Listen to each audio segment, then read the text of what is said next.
Praise the lord అండి అందరికీ. నేను ప్రభాకర్‌ని. ఇటు విధంగా దేవుడు మరలా మీరు నేను కలుసుకున్నట్టుకు దేవుడు మనకు చూపిన కృపను బట్టి దేవుని నామానికి స్తోత్రములు చెల్లించవలసిన వారమై ఉన్నామండి.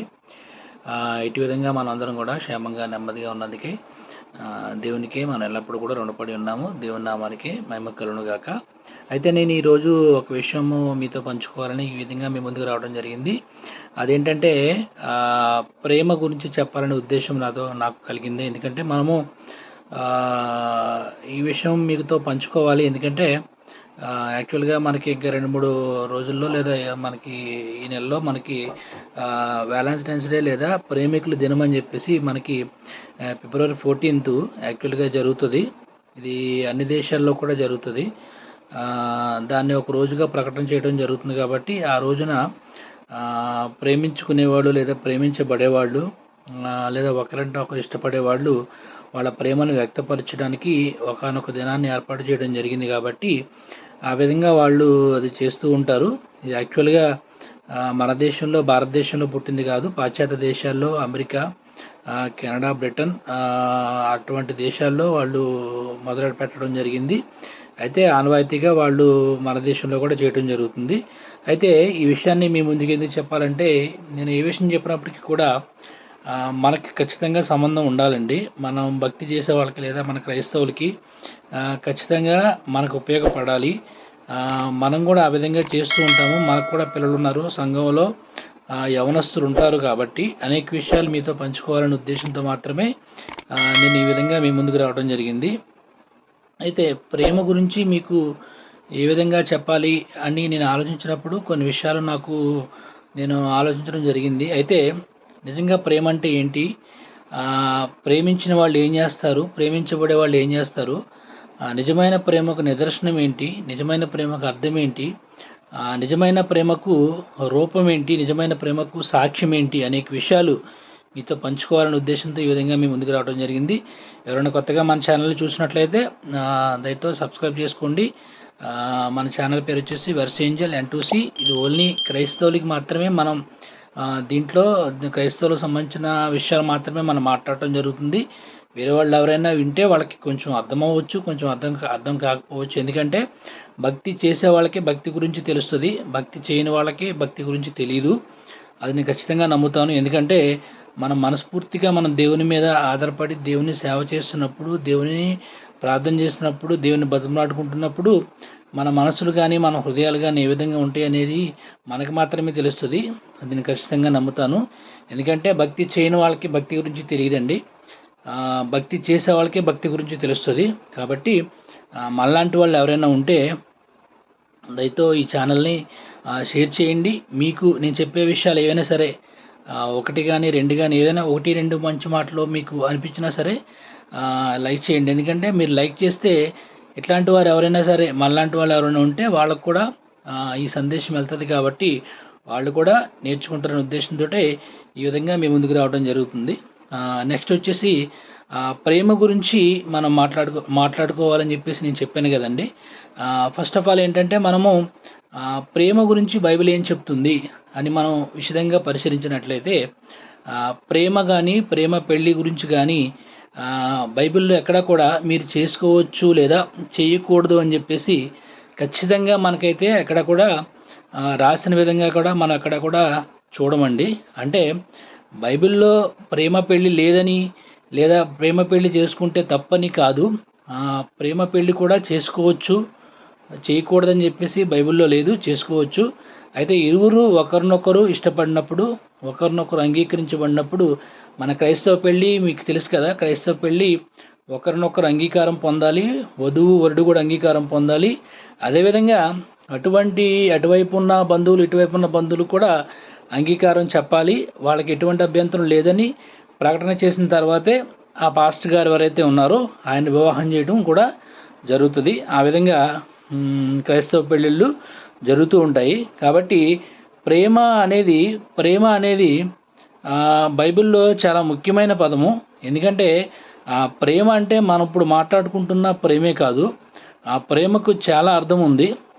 ఏంటంటే నిజంగా దేవుడు మనల్ని ఎంతగానో ప్రేమించాడు కాబట్టి ఆయన తన కుమారుణ్ణి మన మధ్యకు పంపించి మనం చూస్తాం కదా బైబిల్లో. దేవుడు లోకాన్ని ఎంతో ప్రేమించాడు కాబట్టి తన అద్వితీయ కుమారుని ద్వారా లోకానికి పంపించి ఈ లోకంలో నశించిపోతున్న వాళ్ళందరినీ కూడా జీవంలోకి తీసుకురావాలనే ఉద్దేశంతో దేవుడు అట్టి విధంగా మనలందరినీ ఎంతగానో ప్రేమించి ఈ విధంగా మనం దేవుని తెలుసుకుంటకు దేవుడు మనకి ఒక మార్గం చూపించాడు. అయితే నేను ఒక విషయం మీతో చెప్పాలనే ఉద్దేశంతో నేను బైబిల్ కూడా తీయటం జరిగింది. ఒక 2 విషయాలు మాట్లాడిన తర్వాత నేను మీతో ఇంకా ముందుకు పంచుకోవాలనే ఉద్దేశంతో నేను ముందున్నాను. అయితే ఒకసారి మనం బైబిల్ తీసుకుందామండి. బైబిల్లో 1 కొరింథీయులకు రాసిన పత్రిక 13వ అధ్యాయము 4వ వచనం నుంచి 7వ వచనం వరకు కొన్ని మాటలు ప్రేమ గురించి రాయటం జరిగింది. అది మనం అనుకుంటున్న ప్రేమ లేదా దేవుడు అనుకుంటున్న ప్రేమ, ఆ ప్రేమకు మనం మాట్లాడుకుంటున్న ప్రేమకు లేదా మన యవనస్తులు చూపించే ప్రేమకు మధ్య డిఫరెన్స్ ఏదైతే ఉందో అది మీకు చెప్పాలి, మీకు అర్థం చేసుకునేటట్టు మీకు చేయాలనే ఉద్దేశంతో నేను ఈ విధంగా మాట్లాడటం జరుగుతుంది. కాబట్టి 1 కొరింథీయులకు రాసిన పత్రిక 13వ అధ్యాయము మనం 4 నుంచి 7 వరకు కూడా చదువుదామండి. 13, 4 నుంచి 7 వరకు. ప్రేమ దీర్ఘకాలము సహించును, దయ చూపించును, ప్రేమ మత్సరపడదు, ప్రేమ డంబముగా ప్రవర్తింపదు, అది ఉప్పొంగదు, అమర్యాదగా నడవదు, స్వప్రయోజనమును విచారించుకొనదు, త్వరగా కోప్పడదు, అపకారమును మనసులో ఉంచుకొనదు, దుర్నీతి విషయమై సంతోషపడక సత్యమునందు సంతోషించును, అన్నిటినీ తాళుకొనును, అన్నిటినీ నమ్మును, అన్నిటినీ నిరీక్షించును, అన్నిటినీ ఓర్చును, ప్రేమ శాశ్వత కాలముండును. ఇక్కడ ఈ విషయం నేను చాలాసార్లు ఈ మాట మనం విని ఉంటాము. ఎందుకంటే ప్రేమ అనేది చాలా ముఖ్యమైనదని ఇందాక ఆల్రెడీ నేను చెప్పడం జరుగుతుంది. ఇక మనం చూసినట్లయితే ప్రేమ దీర్ఘకాలము సహించును, దయ చూపించును, ఉప్పొంగదంట, అమర్యాదగా నడవదంట, స్వప్రయోజనము చూసుకున్నదంట, దుర్నీతి విషయమై సంతోషింపక సత్యమందు సంతోషించునంట, అన్నిటినీ తాళుకొనును, అన్నిటినీ నమ్మును, అన్నిటినీ నిరీక్షించును, అన్నిటినీ ఓర్చును. అంటే మనం చెప్తాం కదండి, ప్రేమ గుడ్డిదని చెప్పేసి కొన్ని విధాలుగా చెప్తారు. కాబట్టి ఈ యవనస్తులు ఏదైతే అనుకుంటున్నారో వాళ్ళ జీవితంలో ప్రేమ ప్రేమ ప్రేమ అని చెప్పేసి ఏ విధంగా వాళ్ళు ఒకరిని ఇష్టపడి ఒకరు కావాలనే ఉద్దేశంతో వాళ్ళ మనసులో అటువంటి భావం కలిగినప్పుడు వాళ్ళు ఏ విధంగా అయితే ప్రేమించాలి లేదా ప్రేమింపబడాలి లేదా ప్రేమించిన వారిని పొందుకోవాలనే ఉద్దేశంతో వాళ్ళు ఉంటున్నారో వాళ్ళందరూ కూడా బైబిల్ చిత్తానుసారంగా లేదా బైబిల్ ఇష్టానుసారంగా మనం చూసినట్లయితే ప్రేమకు ఉండవలసిన లక్షణాలు ఇవన్నీ అన్నమాట. నిజంగా మనం అనుకుంటున్న ప్రేమ మన బైబిల్లో రాయబడిన ప్రేమ ఒకటా కాదా? ఒకసారి మీరు అందరూ కూడా ఆలోచించుకోండి. ఇంకోటి ఏంటంటే ప్రేమ కేవలము ఒక స్త్రీ లేదా ఒక పురుషునితోటి లేదా ఒక పురుషుడు ఒక స్త్రీతో మధ్య మట్టికి వచ్చేదైతే కాదండి. ప్రేమ లేదా ఒక వయసులో ఉన్నప్పుడు మట్టికి వచ్చేదైతే కాదు. ప్రేమ ఎప్పుడైనా ఎవరినైనా ప్రేమించవచ్చు, ఎప్పుడైనా ఎవరినైనా ప్రేమించవచ్చు. ఎందుకంటే ప్రేమ అంటే మనం అనుకున్నట్టు టీనేజ్లో కలిగే ప్రేమే కాదు. టీనేజ్లో కలిగే ప్రేమ అదేంటంటే ఒక విధమైన కోరికతో ఒక విధమైన ఆశతో కలిగే ప్రేమనే వాళ్ళు ప్రేమగా మాట్లాడటం లేదా ప్రేమగా చెప్పుకోవటం జరుగుతుంది. మీరు నిజంగా ఈ కాలంలో మీరు చూసినట్లయితే పెద్దలు కుదిర్చిన పెళ్ళిళ్ళ కన్నా ప్రేమ పెళ్ళిళ్ళు చాలా విఫలమైపోతున్న సందర్భాలు మనం అనేకం చూస్తున్నాం. ఎందుకంటే వాళ్ళ మధ్య ఉన్న కోరికల వల్ల వాళ్ళకున్న తలంపుల వల్ల వాళ్ళు ఏదో చెయ్యాలి, ఏదో పొందుకోవాలి, ఏదో తృప్తి చెందాలనే ఉద్దేశంతో మాత్రమే ఆ విధంగా ఒకరినొకరు ఇష్టపడి ఆ కోరికలు తీర్చుకున్న తర్వాత వాళ్ళు ఒకరినొకరు తిట్టుకొని లేదా ఒకరినొకరు అసహించుకొని ఒకరు చూడలేని పరిస్థితి కూడా చాలామంది మనం చూస్తున్నాం.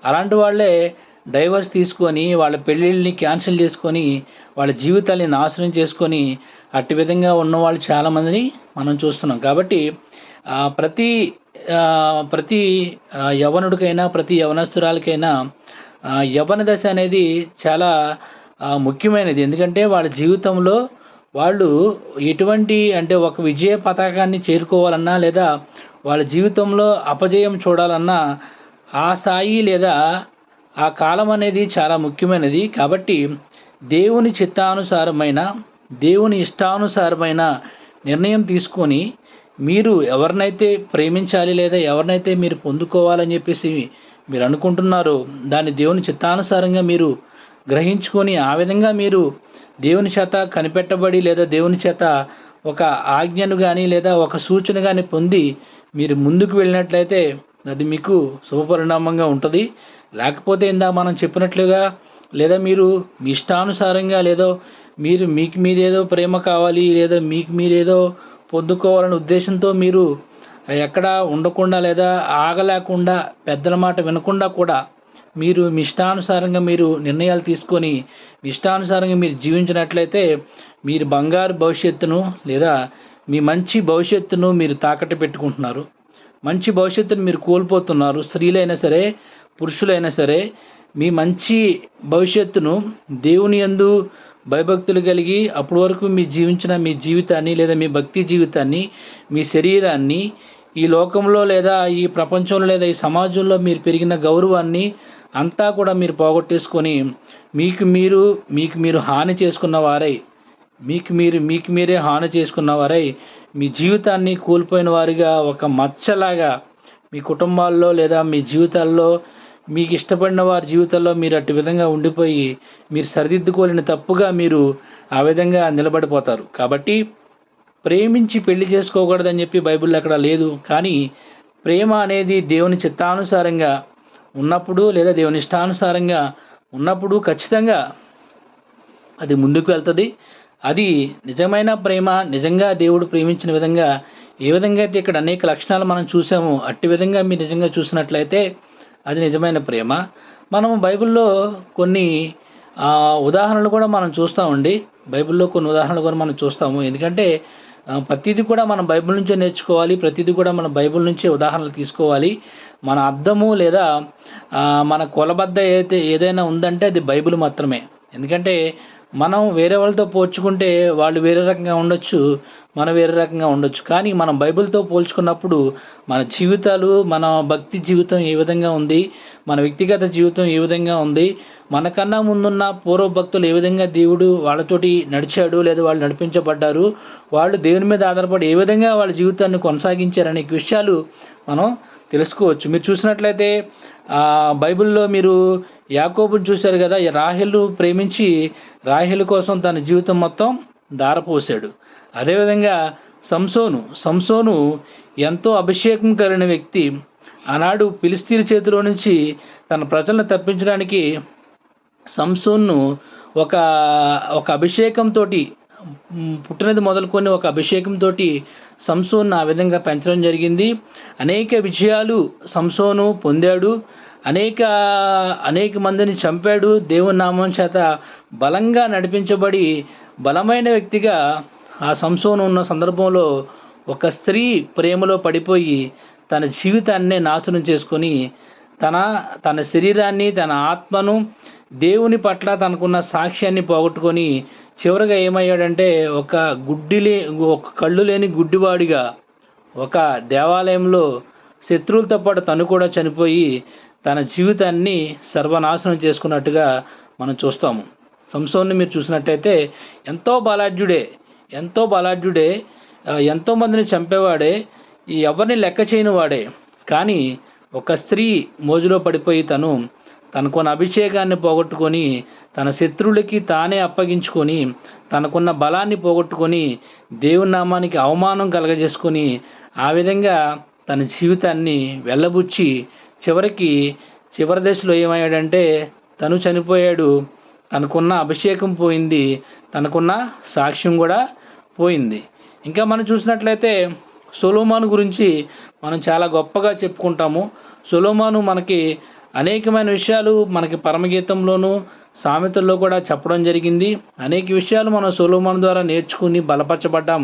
కానీ సొలొమోను కూడా మనం చూసినట్లయితే ఈ స్త్రీ మోజులో పడిపోయి లేదా ప్రేమలో పడిపోయి 1000 మందికి పైగా భార్యలు చేసుకున్నాడు. మహానుభావుడు అండి ఆయన. ఎందుకంటే దేవుడు ఇంకా ఆయనకి ఆరోగ్యం ఇచ్చుంటే, దేవుడు ఇంకా ఆయనకి ఆయుష్ ఇచ్చుంటే ఇంకో 1000 మందిని చేసుకునేవాడేమో మనకి తెలీదు. కానీ ఆయన ఆ చివరి దశ మనం చూసినట్లయితే ఆయనకు కూడా ఎవరినైతే ఆయన ప్రేమించాడో, ఎవరినైతే ప్రేమించి వాళ్ళకి కావాలని చెప్పేసి అటువైపుగా వెళ్ళిపోయాడో వాళ్ళందరూ కూడా వాళ్ళ దేవుళ్ళ వైపు, వాళ్ళ దేవతల వైపు సొలొమోను తిప్పేసి దేవుని నుంచి దూరం చేసి చివరికి సొలొమోనుని కూడా భ్రష్టుణ్ణి చేసి దేవుని నుంచి దూరం చేశారు. ఇటు విధంగా మనం బైబిల్లో చదివినట్లయితే ప్రేమ పెళ్ళిళ్ళు లేదా ప్రేమ వివాహాలు చేసుకున్న వాళ్ళు అనేకమైన కష్టాలు పడిన వారుగా మనము చూస్తున్నాము. కాబట్టి మనం ఏమి చేసినప్పటికీ కూడా దేవుని చిత్తానుసారంగా, దేవుని ఇష్టానుసారంగా దేవుని దగ్గర కనిపెట్టి మనం ప్రేమించి పెళ్లి చేసుకున్నప్పుడు కూడా మంచిగానే జరుగుతుంది. కాబట్టి మన చిత్తానుసారంగా కాకుండా దేవుని చిత్తానుసారంగా ఏదైతే మనకి కావాలో పొందుకోవాలో ఆ విధంగా మనం చేసుకున్నట్లయితే మన జీవితంలో ప్రేమ అనేది, పెళ్ళి అనేది జీవితంలో చాలా ముఖ్యమైనవి. ఎందుకంటే ఒక జీవితంలో ఒక ఒక దశ లేదా ఒక టర్నింగ్ పాయింట్ ఏదైనా ఉందంటే ఒక మనిషి జీవితంలో ప్రేమించి పెళ్లి చేసుకోవటం లేదా పెళ్లి చేసుకోవటం. స్త్రీకైనా పురుషుడికైనా వివాహం ముందు వాళ్ళ జీవిత విధానం వేరు, వివాహం ముందు వాళ్ళ జీవిత పరిస్థితులు వేరు, వివాహం అయిపోయిన తర్వాత వాళ్ళ జీవిత పరిస్థితులు వేరుగా ఉంటాయి. కాబట్టి దేవుడు కూడా మీరు చూసినట్లయితే ఆనాడు ఆదాముతో పాటు అవ్వను సృష్టించాడు. ఎందుకంటే ఆదాముతో పాటు అనేక మంది జంతువుల్ని దేవుడు ఆ రోజు సృష్టించాడు. వాటన్నిటికీ కూడా ఆదాము చేత పేర్లు పెట్టించబడ్డాయి. కానీ ఆదాముకు సాటి అయిన సహకారం లేదు. కాబట్టి దేవుడు చూశాడు ఏ విధంగా ఆదాముకి ఎవరిని తీసుకొచ్చి పెట్టినా సరే ఆదాముకి సరిపోవట్లేదు, మంచిగా లేదు, ఆదాము ఒంటరివాడిగా ఉన్నాడు అని చెప్పేసి దేవుడు ఏం చేశాడంటే ఆదాములో నుంచి ఒక ఎముకను తీసి ఆ ఎముకలోంచి అవ్వను చేసి అవ్వను తన పక్కన నిలబెట్టి నీకు సాటి అయిన సహకారి అని చెప్పేసి ఆదాముతో ఆ రోజు మాట్లాడటం కూడా జరిగింది. కాబట్టి ఆదాము ఏమన్నాడంటే నాలోంచి తీయబడింది కాబట్టి నారీమణి అనబడద్దని చెప్పేసి ఆ విధంగా చెప్పడం జరిగింది. దేవుడు కూడా ప్రతివారు కూడా పెళ్లి చేసుకోవాలనే ఉద్దేశాన్ని కలిగి ఉండాలని చెప్పేసి బైబిల్ గ్రంథంలో రాయబడి ఉంది. ఎందుకంటే పెళ్ళిళ్ళు చేసుకోకుండా అంటే నేను ఒక విషయం చెప్పాలని చెప్పేసి అనుకుంటున్నాను, సందర్భం వచ్చింది కాబట్టి దయతో మీరు నన్ను అర్థం చేసుకోవడానికి ప్రయత్నించండి. నాకు ఎటువంటి ఉద్దేశాలు లేవు, కానీ కొంతమందిని మనం చూస్తామండి. నిజంగా బయట వాళ్ళ గురించి నేను మాట్లాడే ఉద్దేశం నాకు లేదు, కానీ మన సంఘాల్లోనే మన పరిచయల్లోనే కొంతమందిని మనం చూస్తాము. వాళ్ళు ఎంతో మంచి ప్రవర్తన కలిగిన వారుగా బైబిల్లో చెప్పినవన్నీ చేసేవారుగా ఉంటారు. కానీ వాళ్ళ వ్యక్తిగత జీవితాన్ని చాలా దగ్గరగా చూసినప్పుడు వాళ్ళు చాలా చెడ్డ ఆలోచనలతో, చెడ్డ తలంపులతో, చెడ్డ కార్యములతో నిండుకున్న వారై దేవుని నామానికి అవమానకరంగా జీవిస్తున్నారండి ఈ రోజుల్లో.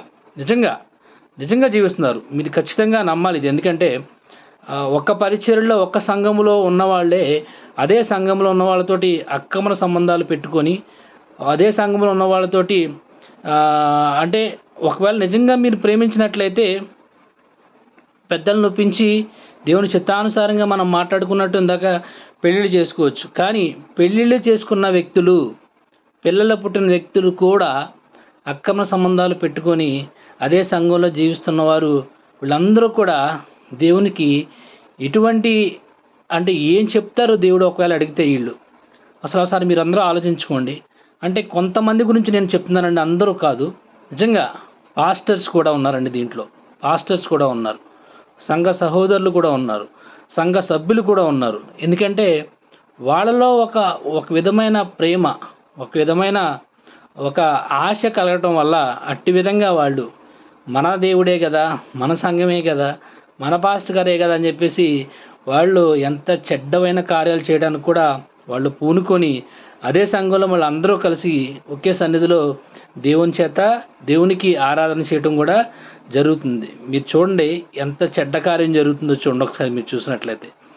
ఎంత ఒక హీనమైన పరిస్థితి మన సంఘాల్లో ఉన్నాయో ఒకసారి మీరు చూడండి. ఒకసారి మీరు చూసినట్లయితే దేవుడు దేన్నైనా సహిస్తాడేమో కానీ, దేవుడు దేన్నైనా భరిస్తాడేమో కానీ వ్యభిచారాన్ని, విగ్రహారాధనని దేవుడు సహించే దేవుడు కాదండి. వ్యభిచారాన్ని, విగ్రహారాధనని దేవుడు సహించే దేవుడు ఖచ్చితంగా కాదు. ఎందుకంటే ఆయన ఆజ్ఞల్లో కూడా ఉంటుంది వ్యభిచరింపకూడదు అని చెప్పేసి ఉంటుంది. ఆయన ఆజ్ఞల్లో కూడా ఉంటుంది నేను తప్ప వేరొక దేవుడు నీకు ఉండకూడదు, ఏ విగ్రహాన్ని నువ్వు పూజ చేయకూడదు అని చెప్పేసి బైబిల్లో ఖచ్చితంగా రాయబడి ఉంది. కానీ కొంతమంది అసలు మేము పెళ్ళే చేసుకోమండి, మేము పరిశుద్ధంగా ఉంటామండి, మేము నా జీవితం మొత్తం దేవుడికి అంకితం అండి, నేను అదండి ఇదండి చెప్తారు. కానీ వాళ్ళు దేవుని పేరు చెప్పి దేవుని ముసుగులో అనేకమైన చెడ్డ కార్యాలు చేస్తున్నారు. ఇవన్నీ కూడా దేవుడు చూస్తున్నాడు. ఖచ్చితంగా దేవుడు చూస్తున్నాడు. వీటన్నిటికీ కూడా వాళ్ళు ఫలితాన్ని అనుభవిస్తారు. ఖచ్చితంగా ఫలితాన్ని అనుభవిస్తారు.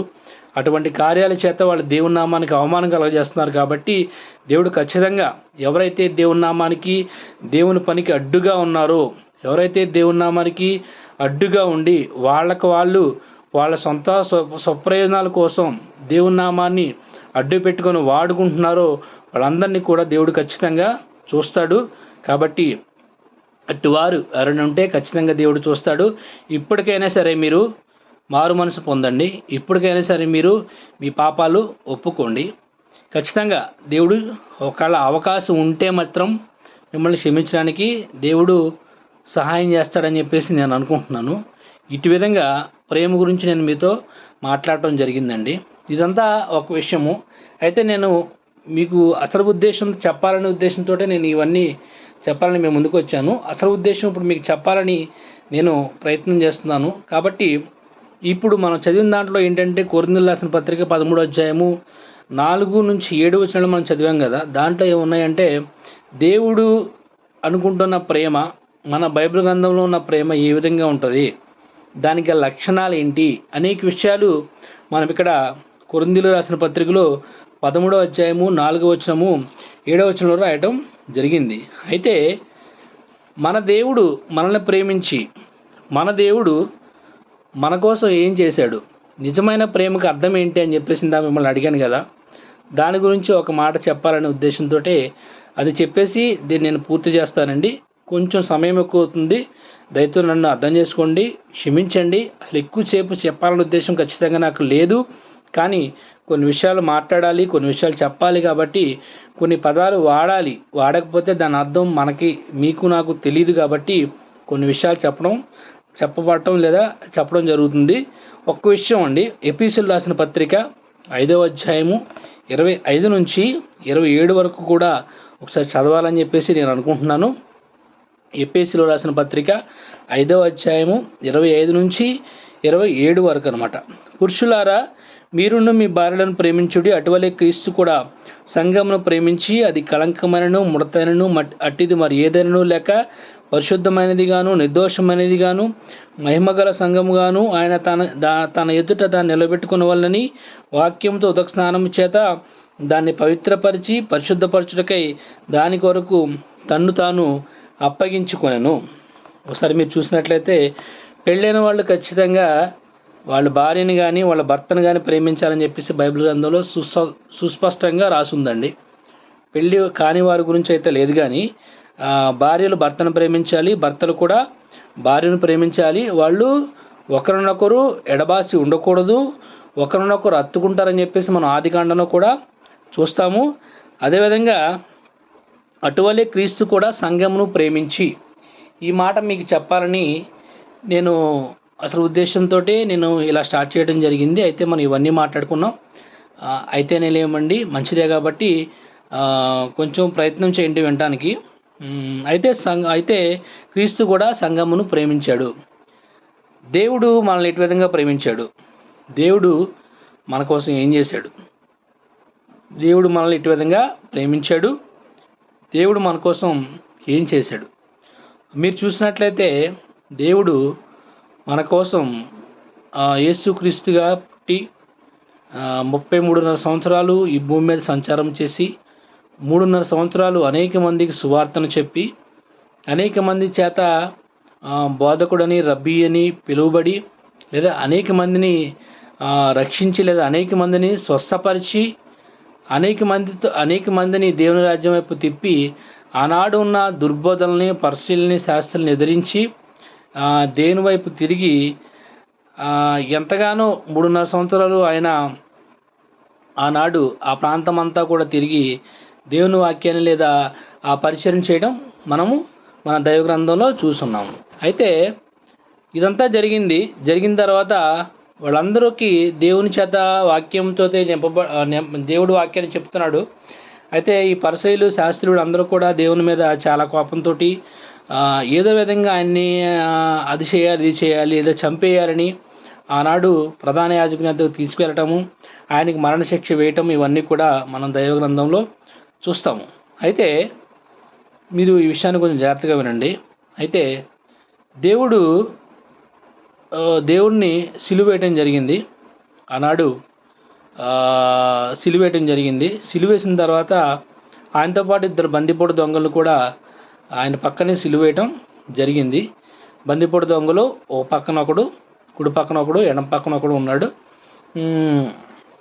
మనం చూసినట్లయితే మధ్యలో మన ప్రభువైన యేసుక్రీస్తు వారు కూడా ఉన్నారు. ఆయనకు కూడా సిలువేయటం జరిగింది. అయితే సిలువేసిన తర్వాత ఒక ఇద్దరు మనుషులు ఆయన దగ్గరికి వచ్చారంటండి. ఒక ఇద్దరు మనుషులు ఆయన దగ్గరికి వచ్చినప్పుడు ఆయన చూస్తున్నారు. ఆయన చూస్తుంటే ఆయన శరీరంలో నుంచి నీరు మాత్రమే కారుతుంది. ఆయన శరీరంలో నుంచి నీరు మాత్రమే కారుతుంది, రక్తం కూడా కారట్లేదు. ఏంటండి అని చెప్పేసి అనుకుంటే అందులో ఒకడు అన్నాడంట, ఈ పక్కనున్న ఇద్దరు బందిపోటు దొంగలు ఉన్నారు చూసావు, వీళ్ళ దగ్గర నుంచి రక్తం కారుతుంది, కానీ యేసు అని చెప్పబడుతున్న ఈయన దగ్గర నుంచి నీరు మాత్రమే కారుతుంది, ఎందుకు అని చెప్పేసి ఆ పక్కనున్న వాడిని అడగటం జరిగిందంట. ఆ పక్కనున్నవాడు ఏమన్నాడంటే, ఈ శరీరంలో రక్తం అనేది లేదు, రక్తమంతా కూడా అయిపోయింది, రక్తమంతా కూడా అయిపోయింది, రక్తమంతా కూడా కారిపోయిందని చెప్పేసి అతనితో చెప్పడం జరిగిందంట.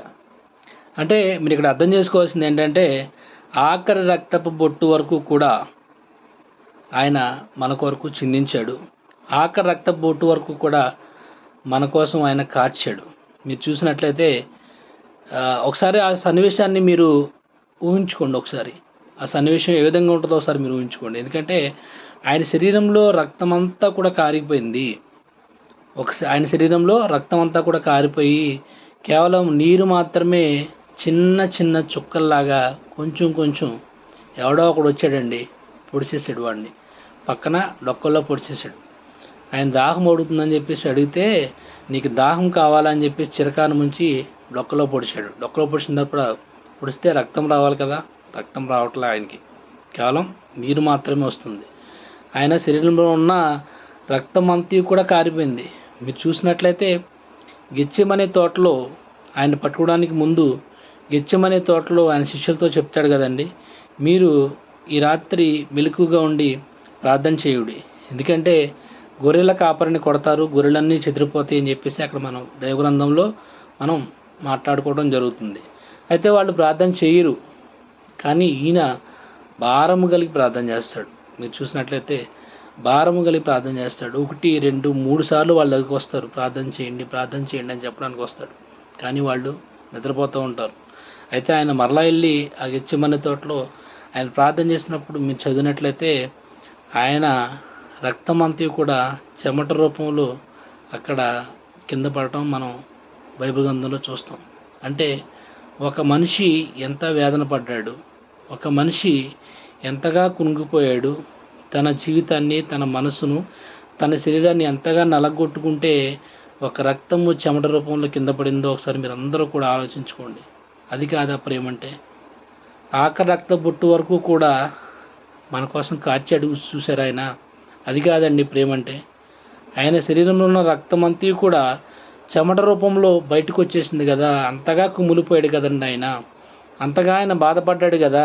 అది మన దైవగ్రంథంలో కూడా రాయబడింది కదా. ఆయన గెత్సేమనే తోటలో ఆయన ప్రార్థన చేసినప్పుడు ఆయన రక్తము చెమట రూపంలో కింద పడిపోయి ఆ ప్రాంతం అంతా తడిచిపోయిందని చెప్పేసి మనం ఆ గ్రంథంలో చదువుతాం. అది కాదా ప్రేమ అంటే? మీరు చూడండి ఒకసారి. అక్కడికి వెళ్ళి ఆయన ఎంతగానో సిద్ధపడుతున్నాడు మన కోసం.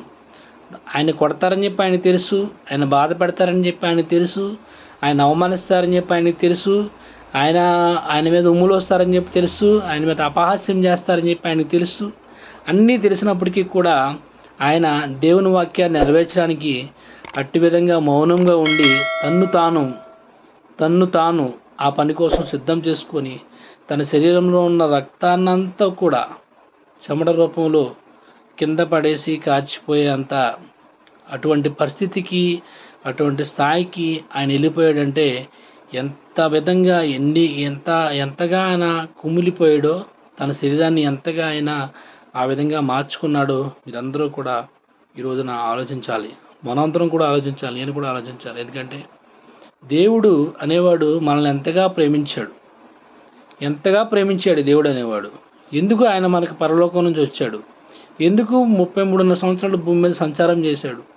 3.5 సంవత్సరాలు మన చుట్టూ, మన ప్రపంచంలో లేదా మన భూమి మీద ఎందుకు ఆయన తిరిగాడు? ఎందుకు అనేక మందిని స్వస్థపరిచాడు? ఎందుకు అనేక కార్యాలు చేశాడు? ఎందుకు అనేక విషయాలు మనకు చెప్పాడు? ఎందుకు తన ఆఖరి రక్త బొట్టు వరకు కూడా మన కోసం కార్చాడు? ఎందుకు ఆయన ప్రార్థన చేస్తే ఆయన రక్తమంతా కూడా చెమట రూపంలో కింద పడి కారిపోయింది? ఎందుకు అటువంటి చిత్రహింసను, అటువంటి బాధను ఒకసారి అది మీకు ఎలా వివరించాలో కూడా నాకు అర్థం కావట్లా. ఎందుకంటే అంతగా ఆయన లోకాన్ని ప్రేమించాడు, అంతగా ఆయన నిన్ను ప్రేమించాడు, నన్ను ప్రేమించాడు, నీ కుటుంబాన్ని ప్రేమించాడు, నా కుటుంబాన్ని ప్రేమించాడు. అసలు మనం పుట్టలేదండి అప్పటికి. మనం దేవుణ్ణి నమ్ముకుంటామని చెప్పి మనకు కూడా తెలీదు.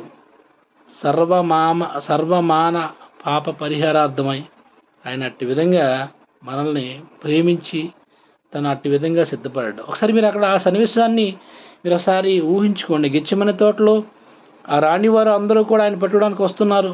ఆ విషయం ఆయనకు తెలుసు. ఆయన ఎంతగానో దేవుని మీద ఆధారపడుతున్నాడు, ఆయన ఎంతగానో దేవుని నమ్మాడు. అయితే అది ఖచ్చితంగా ఆయన చేయవలసిన పని కాబట్టి ఆ విధంగా ఆయన సిద్ధపడుతున్నాడు. అయితే మీరు చూసినట్లయితే రాణివారు ఆ సైన్యం అంతా కూడా ఆయన దగ్గరికి వచ్చి, ఓయ్ నజరేయుడైన యేసు నీకు తెలుసా అని చెప్పేసి ఆయన్నే అడగటం జరిగింది. అయితే ఆయన, మీరు వెతుకుచున్న యేసు ప్రభువుని నేనే, నన్ను తీసుకెళ్ళండి అని చెప్పేసి ఆయనే వాళ్ళకి అప్పచెప్పుకోవడం లేదా వాళ్ళ చేతుల్లోకి వెళ్ళిపోవడం మనం ఆ విధంగా బైబిల్లో చూస్తాం.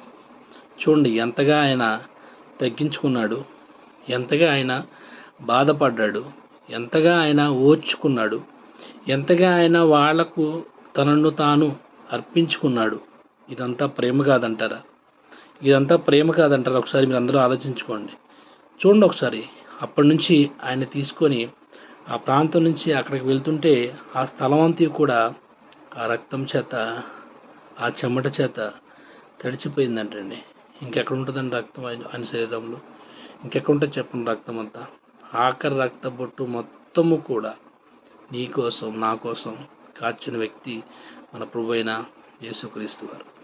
చూడండి ఒకసారి మీరు. అక్కడ నుంచి గెత్సేమనే తోటలోంచి ఆయన తీసుకొని ఆయన్ని బంధించి, ఆయన చేతికి సంకెళ్ళు వేసి, ఆయన నెత్తి మీద లేదా భుజం మీద పెద్ద మ్రాను మోపి ఆయన్ని కొట్టుకుంటూ తీసుకెళ్తుంటే రక్తం అలా బలబల కారిపోతూ ఉంటుంటే ఆ రాణివారు లేదా ఆ సైన్యం వాళ్ళు ఆయన్ని కొరడాతో కొడుతుంటే, కొరడాకున్న చివరున్న ఆ ముళ్ళు ఏవైతే ఉన్నాయో అవన్నీ కూడా ఆ ఈపు మీద పడుతుంటే, ఆ ఈపు నుంచి చర్మం అంతా తీర్చుకొని బయటకు వస్తుంటే, రక్తం అంతా బయటకు వచ్చేస్తుంటే, ఇంకా ఆయన శరీరంలో రక్తం ఎక్కడ ఉంటుందండి? నాకు తెలియక అడుగుతాను. ఇంకా రక్తం ఎక్కడ ఉంటుందండి? మనకు చిన్న దెబ్బ తగిలితేనే ఎంతో రక్తం పోద్దని చెప్పేసి మనం కట్టుకుంటాం కదా. ఆయనకి కట్టిన వాళ్ళు ఎవరూ లేరు. ఆయన గాయం చేసుకున్నది ఆయనే ఆయన గాయానికి అప్పగించుకున్నాడు. అదంతా ప్రేమ కాదంటారా? మన మీద ప్రేమ కాదా? నీ మీద ప్రేమ కాదా? నా మీద ప్రేమ కాదా? మనం ఇప్పుడు మాట్లాడుకుంటున్న ప్రేమ ఆయన మన పట్ల చూపించిన ప్రేమ పట్ల, ఆయన మన పట్ల చూపిన ప్రేమ నుంచి అసలు ఎన్నో వంతు ఉంటుందో చూడండి ఒకసారి మీరు. అది నిజమైన ప్రేమ.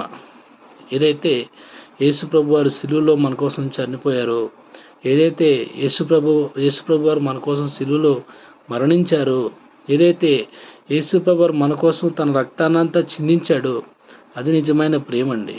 మనుషులు చూపించేది ఛాయ మాత్రమే. ఒకసారి మీరు చూడండి. ఒకసారి గెత్సేమనే తోటలో ఆయన తీసుకుని వస్తున్నారు, ఆయన కొడుతున్నారు.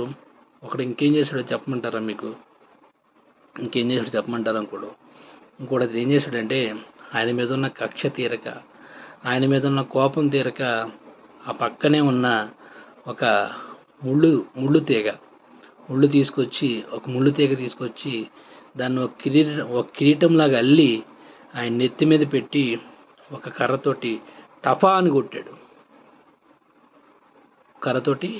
టపాల్మని కొట్టాడు. చూడండి ఒకసారి, బలమైన ఒక 2.5-3 అంగుళాలు పొడవున్న మేకు ఏ విధంగా అయితే ఉంటుందో అట్టి విధంగా ఉన్న ఒక ముళ్ళ తీగంటండి అది. భక్తులు చెప్తున్నారు. అది కూడా నేను విన్నప్పుడు ఎంతగానో బాధేసింది మనకి. ఎందుకని? దేవుడు మన కోసం అంత బాధపడ్డాడు. అదంతా దేవుడు మన పట్ల చూపిన ప్రేమ కదా. మీరు చూసినట్లయితే ఆ ముళ్ళ కిరీటం తీసుకొని ఆయన్ని కొట్టినప్పుడు, లేదా ముళ్ళ కిరీటం ఆయన మీద పెట్టి ఆయన కొట్టినప్పుడు, ఈ వెనక భాగంలో ఉన్న ముళ్ళంతా కూడా ఆ లోపల మెదట్లోకి, వెనక భాగంలో తలలోకి వెళ్ళిపోయినప్పుడు ఆ లోపల నుంచి రక్తం అంతా బయటకు వచ్చేసింది. ఈ ఎదర నొసల మీద కొట్టినప్పుడు, నొసల మీద, ఈ కళ్ళల మీద కొట్టినప్పుడు, అదే కిరీటాన్ని పెట్టి కొట్టినప్పుడు ఈ కళ్ళల్లో ఉన్న రక్తము, నొసట్లో ఉన్న రక్తము, పక్కన ఉన్న రక్తము అంతా ఆయన శరీరంలో ప్రతి స్థలం నుంచి కూడా రక్తం చెందిందండి. ఆయన శరీరంలో ప్రతి స్థలం నుంచి రక్తం చెందింది. ఆయనకి బట్టలు కూడా లేకుండా చేశారు. ఆయనకున్న బట్టలు కూడా చింపేశారు. ఆ బట్టలు కూడా వాళ్ళు పంచుకున్నారని చెప్పేసి మనం చూస్తాం. అది కదా నిజమైన ప్రేమ అంటే. మనం ఏ ప్రేమ గురించి మాట్లాడుకుంటున్నాం మనం ఈరోజు? నిజంగా దేవుడు మన పట్ల చూపిన ప్రేమతో పోల్చుకుంటే మనం మాట్లాడుకున్న ప్రేమ ఎన్నో వంతు ఉంటుంది. ఒకసారి మీరు అందరూ ఆలోచించుకోండి. ఖచ్చితంగా మీరందరూ ఆలోచించుకోండి. యవనస్తులు అయినా సరే, యవనరాలైనా సరే, పెద్దవాళ్ళైనా సరే, చిన్నవాళ్ళైనా సరే, దేవుడు మన పట్ల చూపిన కృప ముందు, దేవుడు మన పట్ల చూపిన ప్రేమ ముందు ఇవన్నీ కూడా ఏ మూలకు వస్తాయండి? ఎంతకు వస్తాయి చూడండి ఒకసారి. ఆయన శరీరంలో రక్తమే లేదు. ఆయన శరీరంలో రక్తం అంతా కూడా అయిపోయింది. ఓన్లీ నీళ్లు మట్టికే కొంచెం చుక్కలాగా ఆ శరీరం నుంచి కారుతున్నాయి. ఆఖరి రక్త బొట్టు వరకు కూడా యేసు ప్రభువారు మనల్ని ప్రేమించాడు. ఆఖరి రక్త బొట్టు వరకు కూడా ఆయన ప్రేమను వ్యక్తపరిచాడు. అది రుజువు కదా. అది మనకు కనబడుతుంది కదా, మన కళ్ళ ముందు ఉంది కదా. అనేక మంది దాన్ని రూఢీపరిచారు కదా, మనం నమ్ముతున్నాం కదా. అది కదా నిజమైన ప్రేమ అంటే. అది కదా మనం ఆల్రెడీ చదివాం కదండి కొరింథీయులకు రాసిన పత్రికలో. కొరింథీయులకు రాసిన పత్రిక 13వ అధ్యాయం 4వ వచనము 4 నుంచి 7 వరకు చదివాం కదా. అది కదా నిజమైన ప్రేమ అంటే. అది అన్నిటిని నమ్మింది కదండి, మనల్ని అందరినీ నమ్మింది కదా. మనం ఆయన దగ్గరికి వస్తామని చెప్పి నమ్మింది కదా. డంబం పడలేదు కదా, కోప పడలేదు కదా, మచ్చర పడలేదు కదా, అబద్ధ సాక్ష్యం చెప్పలేదు కదా. మీరు చూసినట్లయితే ఆ ప్రకృతి కూడా ఆయన చనిపోతుంటే చూడలేక ప్రసవేదన పడినట్టుగా మనం మన బైబిల్లో చూస్తాం. ప్రకృతి కూడా ఆయన చూడలేకపోయింది. ఎందుకంటే నిజంగా దేవుడే మనిషి రూపంలో వచ్చి అటువంటి చిత్రహింస, అటువంటి బాధ, ఆ విధంగా ప్రేమను వ్యక్తపరిచి తన జీవితాన్ని మన కోసం అప్పజెప్పేసి అట్టి విధంగా ఆయన తన ప్రాణాన్ని విడిచిపెట్టినప్పుడు ఆ ప్రకృతి కూడా ఆ ప్రళయాన్ని లేదా ఆ విషయాన్ని జీర్ణించుకోలేక ఆ విధంగా చీకటి అయిపోయింది. ఆ విధంగా సముద్రం ఉప్పొంగింది. ఆ విధంగా బండలు బద్దలైపోయాయి. కానీ మన జీవితంలో మన గుండెల మట్టికి బద్దలవ్వట్లేదండి. మన హృదయాల మట్టికి బద్దలవ్వట్లేదండి. మన మనసుల మట్టికి తెరుచుకోవట్లేదు. ఎందుకంటే మనం అసలు ఆ విషయాన్నే ఆలోచించట్లా. అసలు ఆ విషయాన్ని మనం ఊహించుకోవట్లే. ఆ విషయాన్ని మనం మర్చిపోయాం. ఈరోజు క్రైస్తవులు అనేవాళ్ళు కూడా దేనైనా మర్చిపోవచ్చు, కానీ ఆయన మరణాన్ని లేదా ఆయన భూమి మీదకి రావడాన్ని మర్చిపోకూడదు. ఎందుకంటే మన భక్తికి లేదా మన జీవితానికి మూలాధారమైంది ఆ సంగతే కదండి. అది కదా నిజమైన ప్రేమ అంటే. దేవుడు లోకాన్ని ఎంతో ప్రేమించాడని చెప్పేసి మనం బైబిల్లో చూస్తాం. అది వ్యక్తపరచబడింది, అది రూఢీపరచబడింది, అది మన కోసం వెల చెల్లించింది. అటువంటి ప్రేమను మనం పొందుకోవాలి. కానీ మనుషులు చూపించే ప్రేమ గురించి ఎందుకంటే మన జీవితాలని నాశనం చేసుకోవటం. మనుషులు చూపించే ప్రేమ గురించి ఎవడో కాదన్నాడని, లేదా ఎవడో వద్దన్నారని, లేదా ఎవరో ఇష్టపడలేదని చెప్పేసి మనం ఎందుకంటే మన జీవితాలని చంపేసుకోవటం, ఎందుకంటే మన జీవితాలను మనం పాడు చేసుకోవటం. అసలు మీరు అందరూ ఆలోచించుకోండి. మనల్ని ప్రేమించే వ్యక్తి ఒక ఆయన ఉన్నాడు. మనల్ని ప్రేమించిన వ్యక్తి ఆల్రెడీ ఒక ఆయన ఉన్నాడు. ఆయన ఎప్పుడో మనల్ని ప్రేమించేశాడు. నువ్వు ఆ స్థానంలోకి వచ్చినప్పుడు, నువ్వు ఆ పరిస్థితిలోకి వచ్చినప్పుడు ఆ ప్రేమను నువ్వు పొందుకుంటావు. అంతే తప్ప నువ్వెక్కడో ఉన్నప్పుడు ఆ ప్రేమ నువ్వు పొందుకోలేవు. కాబట్టి ఈ విషయాన్ని మీరందరూ కూడా అర్థం చేసుకోండి. కొంచెం ఎక్కువైంది, సమయం ఎక్కువైందండి, మాటలు కాదు. కొంచెం సమయం ఎక్కువైంది. దయతో అర్థం చేసుకోండి. అనేక విషయాలు మనం ఇంకా చెప్పుకోవాలి. అనేక విషయాలు ఇంకా మనం మాట్లాడుకోవాలి. బైబిల్‌లో ఎన్ని విషయాలు మనం మాట్లాడుకున్నా, ఎంతగా మాట్లాడుకున్నా మన జీవితానికి అవన్నీ కూడా అన్వయించుకోవాలి. నా ఉద్దేశ్యం అయితే అదే. మీరు ఎప్పుడు ఏదైనా సరే ఎంత ఎంత మంచి మాటలు విన్నా, ఎంత గొప్ప మాటలు విన్నా, ఎంత గొప్పవారు చెప్పినా సరే అది మన జీవితానికి ఉపయోగపడాలి. మన భక్తి జీవితానికి ఉపయోగపడాలి. ఆ విధంగా ఉపయోగపడినప్పుడు మాత్రమే మనకి అది మంచి ఫలితాన్ని ఇస్తది. కాబట్టి ఈనాడు మనం అనుకుంటున్న ప్రేమ, మన దేవుడు చూపించిన ప్రేమ 2 పక్కన పెట్టి మీరు చూసుకోండి. దేవుడు మనల్ని ఎంతగా ప్రేమిస్తున్నాడు. ఇప్పటికే ఆయన నిన్ను ప్రేమిస్తున్నాడు. ఈ క్షణం కూడా ఆయన నిన్ను ప్రేమిస్తున్నాడు. నువ్వు ఆయన వైపు వస్తావని చెప్పి నీకోసం ఆయన ఎదురు చూస్తున్నాడు. కానీ నువ్వు లోకంలో ఎవరినో ప్రేమిస్తూ, ఎవరి కోసం ఆరాటపడుతూ ఆయన విడిచిపెట్టేసి వెళ్ళిపోయినట్లయితే నువ్వు చాలా కోల్పోయిన దానివిగా, చాలా కోల్పోయిన వాడుగా ఉంటావు. కాబట్టి ఇప్పటికైనా సరే మన మనసును మార్చుకుందామండి. ఇప్పటికైనా మన తలంపులు మార్చుకుందాం. ఇప్పటికైనా మన దేవుని మీద ఆధారపడదాం. దేవుడు మనల్ని ఎట్టి విధంగా ప్రేమించాడు. ఒకసారి మీరు ఆ సిలువ సన్నివేశాన్ని ఒకసారి మీరందరూ కూడా ఊహించుకోండి. ఆ సిలువ సన్నివేశాన్ని మీరందరూ కూడా జ్ఞాపకం చేసుకోండి. ఆయన ప్రాణం చివరి వరకు, ఆఖరి శ్వాస వరకు, ఆఖరి రక్తపు బొట్టు వరకు కూడా, ఆఖరి నీటి బొట్టు వరకు కూడా, ఆయన శరీరంలో ఉన్న నీటి బొట్టు వరకు కూడా మన కోసం ఓర్చుకున్నాడు. మన కోసం సహించాడు. మన కోసం బాధపడ్డాడు. తన బాధను కూడా అట్టి విధంగా తన మనసులో ఉంచుకున్నాడు. మన కోసం ఒక రాజ్యాన్ని సిద్ధపరిచాడు. మన కోసం ఒక ఇంటిని కట్టాడు ఆయన. మీరు నమ్ముతున్నారు ఆ విషయం? ఖచ్చితంగా కట్టాడు. కాబట్టి ఈనాడు ఈ ప్రేమ గురించి చెప్పాలనే ఉద్దేశం నాకు వచ్చినప్పుడు ఈ విషయం చెప్పాలనే ఉద్దేశంతో నేను అవన్నీ చెప్పడం జరిగింది. కాబట్టి మీరు అందరూ కూడా అర్థం చేసుకోండి. ఛానల్ ఎవరైనా చూడకపోతే కొత్త వాళ్ళు ఎవరైనా చూసినట్టయితే సబ్స్క్రైబ్ చేసుకోండి, లైక్ చేయండి, షేర్ చేయండి. అనేక విషయాలు మనం ఇంకా మాట్లాడుకోవాలి.